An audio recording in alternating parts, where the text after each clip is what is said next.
बच्चों आज हमें एक्सरसाइज 10.2 के क्वेश्चन सॉल्व करने हैं। तो आइए बच्चों क्वेश्चन नंबर 14 देखते हैं। Find the equation of line through the point 0, 2। हमें उस लाइन की इक्वेशन फाइंड करना है जो 0, 2 से पास हो रही है। Making angle 2π/3 with the positive x axis, मतलब जो एक्स एक्सिस 2π/3 का एंगल बना रही है। तो बच्चों इतना ही क्वेश्चन करते हैं। इसमें 2 पार्ट है क्वेश्चन में, तो हम सबसे पहले एक पार्ट करते हैं और फिर इसके बाद जब वो सॉल्व हो जाता है तब सेकंड पार्ट की तरफ चलते हैं। तो आइए सबसे पहले डायग्राम बनाते हैं और उस लाइन को शो करते हैं जिसकी हमको इक्वेशन फाइंड करनी है। तो बच्चों ये हमारे पास देखिए एक्स एक्सिस है, ये एक्स एक्सिस है, एक्स डैश और ये वाई डैश।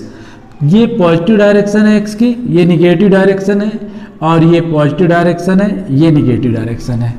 अब हमारे पास जो पॉइंट है बच्चों, पॉइंट क्या गिवन है देखिए, पॉइंट हमारे पास है 0, 2। 0, 2 का मतलब x की वैल्यू 0 है, y की वैल्यू 2 है। तो अब चूंकि ये फर्स्ट क्वाड्रेंट है, इसमें दोनों ही पॉजिटिव होते हैं, तो बच्चों ये पॉइंट हमारे पास यहाँ होगा। अब इसमें हम कह सकते हैं 0, 2। ये लाइन पासिंग थ्रू हो रही है, यानी पास हो रही है 0, 2 से।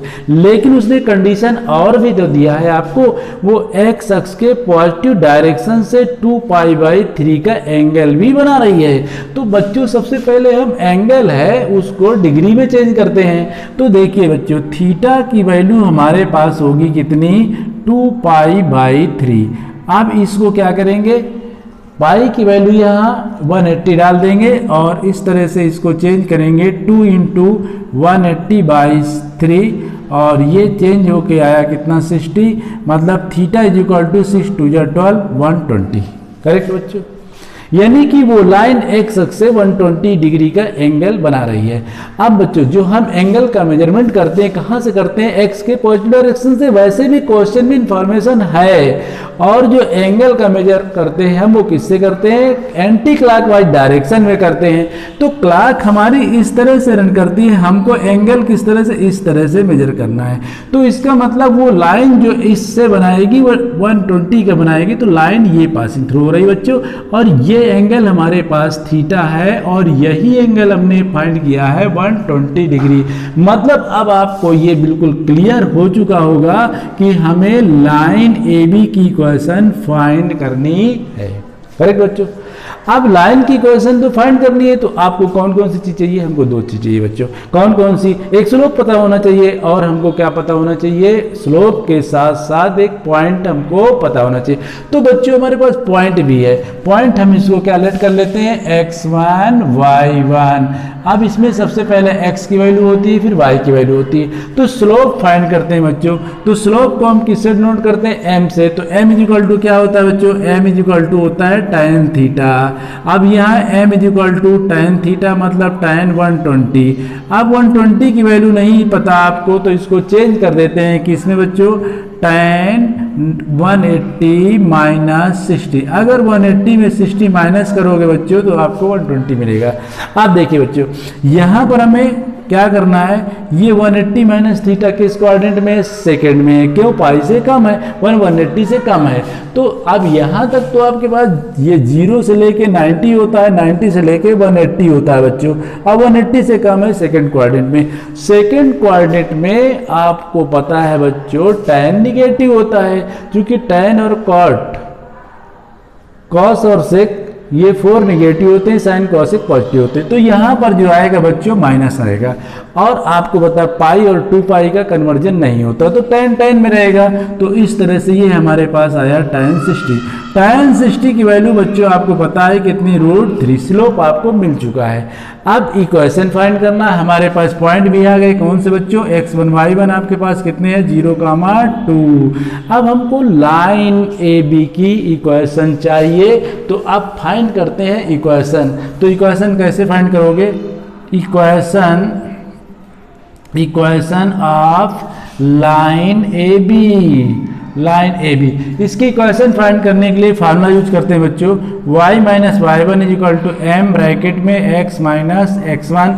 वैल्यू डालते हैं बच्चों y माइनस y1 की वैल्यू कितनी है, y1 की वैल्यू देखिए बच्चों, यहाँ पर हमारे पास y1 की वैल्यू 2 है और यहाँ पर m डालेंगे स्लोप हमारे पास √3 है और x1 कितना है 0, तो y माइनस का 2 और माइनस का √3x को इस साइड लाइए, पॉजिटिव लाइन हो जाएगी, 3x plus y minus 2 is equal to 0। ये आपके पास इक्वेशन आ गई, किसकी आई, ए बी की। अब आगे के क्वेश्चन सॉल्व करते हैं बच्चों।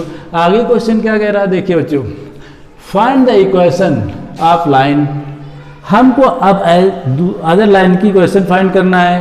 कंडीशन क्या है, पैरेलल टू इट, जो इसके पैरेलल है, मतलब पैरेलल है और कहाँ से क्रॉसिंग कर रही है, crossing y axis at the distance of 2 unit below the origin, मतलब ओरिजिन से बिलो 2 यूनिट से पास हो रही है। तो अब इससे बिलो नीचे चलेंगे बच्चों, जब नीचे जाएंगे तो यहाँ पर पहुँचेंगे। अब इसके पॉइंट क्या होंगे, 0 का -2, चूंकि y यहाँ पर निगेटिव है और इसके पैरेलल है, तो इस तरह से आप इस पर एक लाइन और ड्रा करेंगे और ये पैरेलल लाइन होगी आपकी। तो जब ये पैरेलल लाइन होगी तो इस तरह से ये लाइन आपके पास गई और इस लाइन को आपने क्या कह दिया, पी क्यू, और इसकी इक्वेशन फिर फाइंड करना है। अब बच्चों यहाँ पर देखिए, हमें इक्वेशन फाइंड करना पी क्यू की और पी क्यू पैरेलल है ए बी की, तो हम कह सकते हैं पी क्यू पैरेलल किसके, ए बी के। तो स्लोप आप कह सकते हैं, slope of P Q is equal to होगा स्लोप ऑफ किसका, ए बी का, स्लोप ऑफ ए बी। क्योंकि पैरेलल लाइन होती है बच्चों, अगर पैरेलल लाइन है तो उनके स्लोप इक्वल होंगे। तो अब आपको क्या करना है, स्लोप आपका मिल गया किसका, पी क्यू का स्लोप कितना आया, √3। करेक्ट बच्चों। अब हमारे पास पॉइंट है, पॉइंट कौन से हैं बच्चों, पॉइंट हमारे पास हैं x1 y1, फिर कितने 0, -2। आप इक्वेशन इसकी फाइंड कर दीजिए, equation of P Q, equation of line P Q, formula use करिए, y minus y1 is equal to m bracket में x माइनस x1, वैल्यू डाल दीजिए। y1 कितना है, माइनस का 2 है तो यहाँ प्लस का 2 हो जाएगा, -√3 और x -0। सोल्यूशन आगे बढ़ाइए, तो सोल्यूशन जब आगे बढ़ाएंगे बच्चों तो ये y प्लस 2 होगा इक्वल माइनस का √3x होगा, इसको इस साइड लाइए, पॉजिटिव हो जाएगा, √3x plus y plus 2 is equal to 0। इस तरह से बच्चों पी क्यू की इक्वेशन आपने फाइंड कर लिया। आप आगे क्वेश्चन नेक्स्ट देखते हैं बच्चों। क्वेश्चन हमारे पास कौन सा है, 14 के बाद आपके पास क्वेश्चन है 15। आइए 15 में देखते हैं क्या क्या कंडीशन आपके पास है और क्या क्या आपको फाइंड करने के लिए कहा गया है। तो बच्चों क्वेश्चन है, perpendicular from the origin, perpendicular from the origin in to the line meets it at the point -2, 9, find the equation of line। मतलब हमको फिर वही एक्सिस बनाना है बच्चों, ये हमारे पास एक्सिस है। अब आप देखिए ये आपके पास ओरिजिन पॉइंट हो गए, वो लाइन कहाँ मीट कर रही है, -2, 9 पर, यानी आप देखिए पहले x की वैल्यू है, x निगेटिव है, ये पॉजिटिव है और ये माइनस में है, इसका मतलब 1 2 x इधर होगा और y पॉजिटिव है तो y इसमें 9 होंगे, मतलब कहीं यहाँ पर होगा पॉइंट, ठीक ना, पॉइंट कहीं यहाँ पर होगा। अब ये इस पे क्या है, यहाँ से जो परपेंडिकुलर है, करेक्ट, ऑरिजिन से ये परपेंडिकुलर लाइन, और तो इसका मतलब लाइन इस तरह से पास हो रही है और मीट कहाँ पर कर रही है, मीट कर रही है -2, 9 से, और हमको ए बी की इक्वेशन चाहिए, ये इस पे परपेंडिकुलर है बच्चों, ठीक ना। अब देखिए बच्चों, हमको ए बी की इक्वेशन फाइंड करना है, ए बी की इक्वेशन फाइंड करना है आपको, तो इसके लिए आपको क्या चाहिए, आपके पास या तो 2 पॉइंट होने चाहिए, या तो 2 पॉइंट होने चाहिए, या 1 पॉइंट होना चाहिए और स्लोप होना चाहिए। लेकिन हमको पॉइंट 1 तो पता है, क्योंकि लाइन ये -2, 9 से पास हो रही है, लेकिन स्लोप नहीं पता है। लेकिन ये भी पता है बच्चों कि ये लाइन इसके परपेंडिकुलर है, क्योंकि अब यहाँ से परपेंडिकुलर है। अगर हम इसकी स्लोप को बच्चों m1 लेट कर लेते हैं और इसकी स्लोप को हम क्या करते हैं, m2 लेट कर लेते हैं, ठीक। अगर टू लाइन परपेंडिकुलर हैं तो उनके स्लोपों की मल्टीप्लाई -1 के इक्वल होती है। तो बच्चों पहले क्या करते हैं, स्लोप फाइंड करते हैं किसका, पी क्यू का। स्लोप आप फाइंड करेंगे पी क्यू का, क्यों, क्योंकि उसके 2 पॉइंट पता है, तो 2 पॉइंट पता होने से हम स्लोप फाइंड कर सकते हैं। तो स्लोप ऑफ पी क्यू, इसका सोल्यूशन देखिए बच्चों, slope of P Q. Slope of P Q कैसे फाइंड करेंगे, slope of P Q, slope of line P Q, line P Q.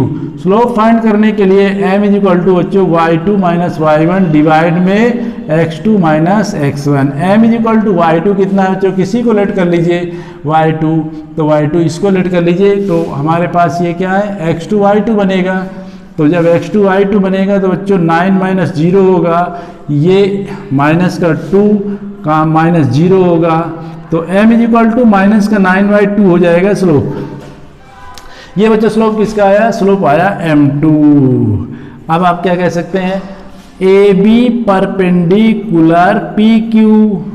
अगर AB परपेंडिकुलर PQ है तो फिर हम कह सकते हैं m1 into m2 is equal to -1। m2 आपके पास कितना है बच्चों, m1 into -9/2 is equal to -1। Minus minus cancel हो गया बच्चों, m1 into 9/2 is equal to 1, यानी m1 इज इक्वल टू हो जाएगा 2/9। इसका स्लोप मिल चुका है बच्चों किसका, AB का। अब इक्वेशन ऑफ AB फाइंड करेंगे। Equation of AB, equation of AB, equation of line AB। Line AB की जब इक्वेशन फाइंड करेंगे तो x1 y1 का कौन काम करेगा बच्चों, x1 y1 का -2, 9 करेगा। स्लोप कौन होगा, m1 is equal to 2/9, y minus y1 is equal to m bracket में x minus x1 formula use करेंगे। क्योंकि अगर हमारे पास 1 पॉइंट होते हैं, स्लोप होते हैं, तो यही फार्मूला यूज करते हैं। तो y1 कितना है बच्चों, देखिए 9, और ये m हमारे पास कितना है 2/9, ये देखिए 2/9 आपने स्लोप फाइंड किया है। x माइनस x1 कितना है बच्चों, -2, माइनस माइनस प्लस हो गए। अब क्रॉस मल्टीप्लाई कर लीजिए बच्चों, इसकी मल्टीप्लाई करेंगे कितना आएगा, देखिए इसकी पहले इधर मल्टीप्लाई करिए बच्चों, तो ये 2x + 4, अब इसकी मल्टीप्लाई करेंगे तो 9y माइनस 81, इसको इस साइड लाइए बच्चों, 2x माइनस के 9y प्लस के 4 प्लस के 81 इज इक्वल टू 0, यानी 2x माइनस 9y प्लस का 85 इज इक्वल टू 0। ये बच्चों आपके पास इक्वेशन फाइंड हो गए। इस तरह से आप इक्वेशन लाइन AB की इक्वेशन आपने फाइंड कर लिया और बच्चों अपने क्वेश्चन सॉल्व कर लिया।